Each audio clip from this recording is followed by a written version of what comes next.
দৃষ্টান্ত। তার এই গুণাবলী আমাদের শেখায় যে প্রতিষ্ঠা কেবলমাত্র জ্ঞানার্জন নয়, মানবতার সেবার প্রতিও নিবেদন হওয়া উচিত। আজকের দিনে বিদ্যাসাগরের আদর্শ ও শিক্ষা আমাদের জন্য অত্যন্ত প্রাসঙ্গিক। তার আদর্শ ও শিক্ষা এবং তার দেখানো পথ অনুসরণ করে আমাদের জীবনে কঠোর পরিশ্রম, সততা এবং মানবতার চর্চা করতে পারি। তার আদর্শ আমাদের জীবনের প্রতিটি ক্ষেত্রে অনুপ্রেরণা যোগায়।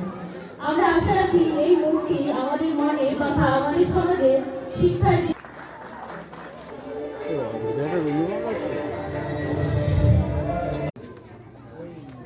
ম্যাডাম প্রায় 60 বছর বয়স, লাল হয়ে ফুলের সমাবর্তন করে। সঞ্জিতা ম্যাডামকে একটু ব্রেজে আসার জন্য অনুরোধ করবো। আমাদের মেয়েরা যে নাটকটা করছে ওদের কিছু জিজ্ঞাসা আছে, একটু আসবেন কাইন্ডলি।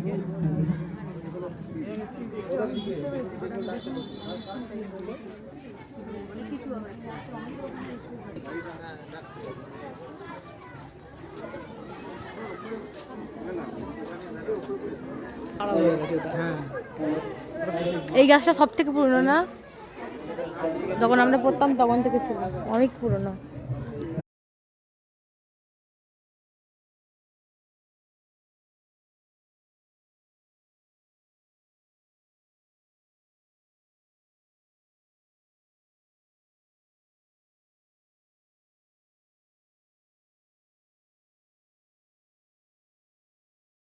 গান গায় আমি বাংলার গান গাই, আমি আমার আমিকে চিরদিন এই বাংলায় খুঁজে পাই।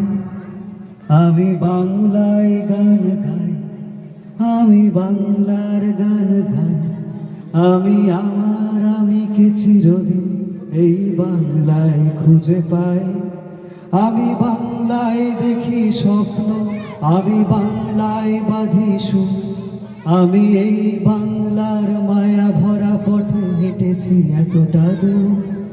বাংলায় আমার জীবন আনন্দ, বাংলা প্রাণের সুর। আমি একবার দেখি, বারবার দেখি, দেখি বাংলার মুখ। আমি একবার দেখি, বারবার দেখি, দেখি বাংলার মুখ। আমি একবার দেখি, বারবার দেখি, দেখি বাংলার মুখ।